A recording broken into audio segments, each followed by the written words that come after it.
કરસનભાઈ ગામના એક મોભાદાર અને પીઢ વકીલ તરીકે ઓળખાતા. એમની સમજણ અને વ્યવહાર દક્ષતાની ગામના લોકો કદર કરતા. કરસનભાઈને એક દીકરો હતો, મયુર. મયુર એન્જિનિયરિંગ ભણ્યો હતો અને એક કંપનીમાં સારા હોદ્દા પર નોકરી કરતો હતો અને નોકરી નજીકના શહેરમાં હોવાથી એ માત્ર રવિવારની રજામાં જ ઘરે આવતો હતો. કરસનભાઈ થોડા રૂઢિચુસ્ત હતા અને એમના જમાનાના રિવાજોના પાલન પ્રત્યે નિર્વિવાદ શ્રદ્ધા ધરાવતા હતા. મયુરની ઉંમર હવે પરણવાની થઈ ગઈ. કરસનભાઈ પોતાની નાતમાં જ દીકરાને પરણાવવા માંગતા હતા. પોતાની નાતની છોકરી જો ઘરમાં આવે તો એને પરિવાર સાથે મેચ થવામાં બહુ સમય પણ ન લાગે. પરિવારમાં 3 વ્યક્તિઓ જ હતી: કરસનભાઈ, મયુર અને એમનો એક નોકર. મયુરની મમ્મી મયુર જ્યારે 8મા ધોરણમાં ભણતો હતો ત્યારે જ તેમને છોડીને ચાલી ગઈ હતી. ઘરમાં કોઈ સ્ત્રી હતી નહીં એટલે નોકર સદાને માટે એમની સાથે જ રહેતો. એકાદ વર્ષમાં કરસનભાઈએ મયુર માટે એક છોકરી પસંદ કરી લીધી, કાવ્યા. કાવ્યા MBA ભણેલી હતી અને હાલ ઘરે જ હતી. મયુર અને કાવ્યાએ પણ લગ્નની મંજૂરી દર્શાવી. મયુર અને કાવ્યાના લગ્ન આગામી 6 મહિનામાં કરવાના નક્કી થયા. બંને ત્યાં સુધીમાં લગભગ 5 વાર એકબીજાને મળ્યા. બંનેના મન મળી ગયા હતા અને એ જોઈને કરસનભાઈને આનંદ થયો. નક્કી કરેલા સમયે મયુર અને કાવ્યાના લગ્ન થયા. મયુર અને કાવ્યાના લગ્નને 3 મહિના થઈ ગયા. કાવ્યા સાસરીમાં સેટ થઈ ગઈ હતી. એણે ઘરની જવાબદારી પોતાના માથે લઈ લીધી. મયુર પણ એ વાતથી ખુશ હતો, પણ કરસનભાઈ કાવ્યાથી થોડા નારાજ હતા. એક તો રૂઢિવાદી વિચારો અને એમાંય ગામના પીઢ વ્યક્તિ તરીકે એમની છાપ. કાવ્યાનું બિંદાસ્ત વ્યક્તિત્વ એમને ગમતું નહોતું. એ ઘણીવાર વિચારતા કે કાવ્યાને કહી દે કે મારા ઘરમાં આવું બિંદાસ્ત વર્તન નહીં ચાલે. મર્યાદામાં બોલવું અને જ્યારે જરૂર હોય ત્યારે જ કોઈની પણ સાથે વાત કરવી. ઘરમાં કોઈની સામે આવે તો ઘૂંઘટ અવશ્ય પોતાના માથે રાખવો. પણ પોતાના જૂના જમાનાના વિચારોને લીધે એ સીધી કાવ્યા સાથે વાત કરી શકતા નહોતા. એ જ જૂની માન્યતા કે સસરાએ વહુને કંઈ કહેવું હોય તો કોઈ માધ્યમની જરૂર પડે. મયુર નોકરી પર હોવાથી ઘરે નહોતો એટલે કરસનભાઈને રવિવારની રાહ જોવાની હતી. રવિવારે મયુર ઘરે આવ્યો. દિવસ દરમિયાન મયુર અને કાવ્યાએ એકબીજા સાથે સમય પસાર કર્યો. રાત્રે કરસનભાઈને મોકો મળ્યો કે મયુરને પોતાની મૂંઝવણ જણાવી શકે. એમણે મયુરને પોતાના રૂમમાં બોલાવ્યો. મયુર, તારી સાથે એક વાત કરવી છે. કાવ્યા બીજી બધી રીતે હોશિયાર અને ડાહી છે. બસ મને ખાલી એક વાત જ ખટકે છે. એ વાતો કરવામાં બહુ બિંદાસ છે અને મારી સામે પણ ઘૂંઘટ માથે નાખતી નથી. તું તો જાણે જ છે કે આપણા પરિવારની વહુને આ શોભતું નથી. આપણો પરિવાર વર્ષોથી મર્યાદા અને વડીલોના માન સન્માનને લીધે સમાજમાં પોતાનું આગવું સ્થાન જાળવી શક્યું છે. જો મારા ઘરની જ વહુ આવી રીતે વર્તે તો હું બીજાને કયા મોઢે સલાહ આપું? કરસનભાઈએ કહ્યું. હું તમારી વાત સમજી ગયો છું પપ્પા. તમે ચિંતા ન કરો, હું કાવ્યાને સમજાવી દઈશ. તમને દુઃખ થાય એવું કાવ્યા કોઈ કામ નહીં કરે. મયુરે એમને આશ્વાસન આપતા કહ્યું. મયુર પોતાના રૂમ તરફ ચાલતો થયો અને કરસનભાઈ પોતાના કામમાં પરોવાઈ ગયા. મયુર પોતાના રૂમમાં આવ્યો અને કાવ્યાને વાત કરી. એને સમજાવી કે પપ્પા શું કહેવા માંગે છે. કાવ્યા ભણેલી અને સમજદાર છોકરી હતી. એણે મયુરની વાત કોઈપણ જાતની દલીલ વગર હસતે મોઢે સ્વીકારી લીધી. મયુર બીજા દિવસે પોતાની નોકરી પર જવા નીકળી ગયો. આમ કરતાં 6 મહિના પસાર થઈ ગયા. કરસનદાસ હવે ખુશ હતા. મયુરની કાવ્યાને સમજાવવાની રીત અને કાવ્યાની પોતાની સમજણને લીધે હવે કાવ્યા માટે એમને કોઈ ફરિયાદ રહી નહોતી. કાવ્યા હવે જ્યારે પણ કરસનભાઈની સામે આવતી, ઘૂંઘટ તાણીને જ આવતી, જરૂર સિવાય કંઈ બોલતી નહીં અને જ્યારે પણ કરસનભાઈને કંઈ કહેવું હોય તો ઘરના નોકર મારફત કહેતી.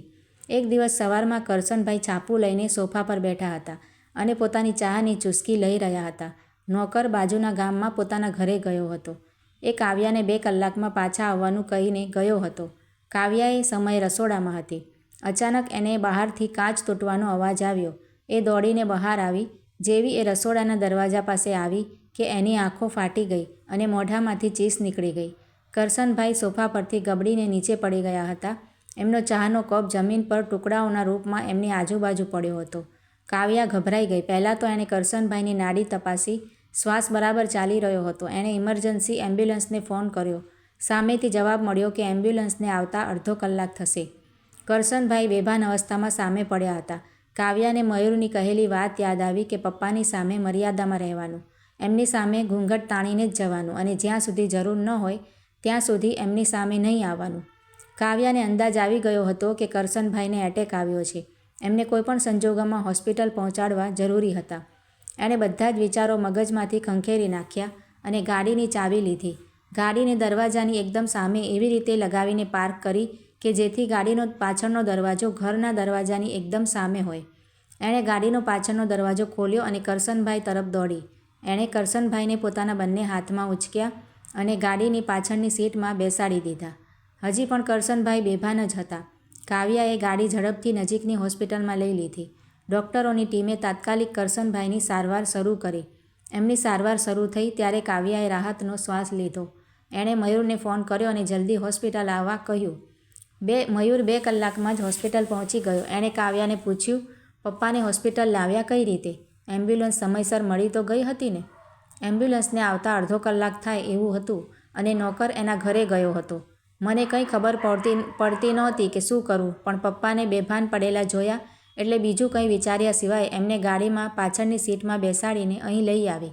કાવ્યાએ ગભરાયેલા અવાજે કહ્યું. એ જાણતી હતી કે આ સાંભળ્યા પછી મયુર પોતાના ગુસ્સા પર કાબૂ નહીં રાખી શકે અને થયું પણ એવું જ.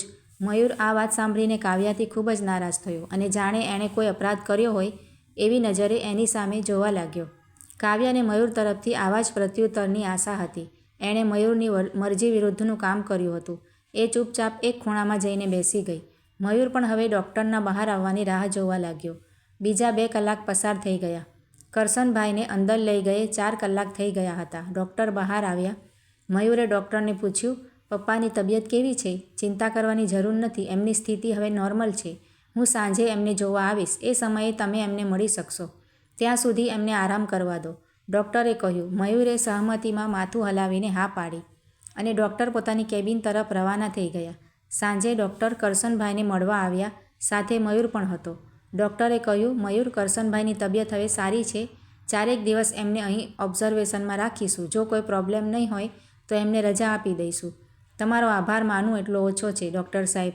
જો તમે સમયસર એમનો ઇલાજ ન કર્યો હોત તો કદાચ પપ્પા આજે આપણી વચ્ચે ન હોત. મયુર ગળગળો થઈ ગયો. મયુર, આભાર મારો માનીને કોઈ ફાયદો નથી. સાચે જ કોઈનો આભાર માનવો હોય તો કાવ્યાનો માન. જો કાવ્યા એમને સમયસર અહીં ન લાવી હોત તો કદાચ કરશનભાઈને હું તો શું, ભગવાન પણ બચાવી શક્યા ન હોત. જો કરશનભાઈને અહીં લાવવામાં 10 મિનિટ પણ મોડું થયું હોત તો કરશનભાઈ આજે બચી શક્યા ન હોત, ડૉક્ટરે કહ્યું. કરશનભાઈ પથારીમાં સૂતા હતા. એમની આંખોમાંથી આંસુ આવી ગયા. એમણે ડૉક્ટરને કહ્યું, જરા કાવ્યાને બોલાવી આપશો, મારે એની સાથે વાત કરવી છે. મયુરને આશ્ચર્ય થયું. જે પપ્પાએ એને કહ્યું હતું કે કાવ્યાએ મર્યાદા રાખવી જોઈએ અને પોતાની સામે ઘૂંઘટ તાણીને જ આવવું જોઈએ, એ જ પપ્પા એની જોડે વાત કરવા માંગે છે. પણ એ કોઈ દલીલ કરવા માંગતો નહોતો. હું બોલાવી લાવું છું, મયુરે કહ્યું અને એ રૂમની બહાર નીકળી ગયો. થોડી વાર થઈ એટલે મયુર અંદર આવ્યો. કાવ્યા એની પાછળ જ હતી. કાવ્યા બેટા, થોડા સમય પહેલાં મેં મયુરને કહ્યું હતું કે તારે પરિવારની મર્યાદામાં રહેવું જોઈએ, સસરાની સામે ઘૂંઘટ કાઢીને આવવું જોઈએ. સાચી વાત છે ને? કરશનભાઈએ પૂછ્યું. કાવ્યા કંઈ બોલી નહીં. એણે ખાલી સ્વીકૃતિમાં માથું હલાવીને હા પાડી. આજ પછી ક્યારેય મારી સામે ઘૂંઘટ કાઢવાનો નથી અને તું મારી વહુ નહીં, મારી દીકરી છું. કરશનભાઈ જાણે આદેશ આપતા હોય તેમ બોલ્યા. આજ પછી મારા ઘરની આવનારી કોઈ પણ વહુ ઘૂંઘટ કાઢશે નહીં. કદાચ સમાજની શરમ રાખવામાં હું એ ભૂલી ગયો હતો કે મારા ઘરે વહુ નહીં, દીકરી આવી છે. કોઈ ભૂલ થઈ હોય તો માફ કરી દેજે.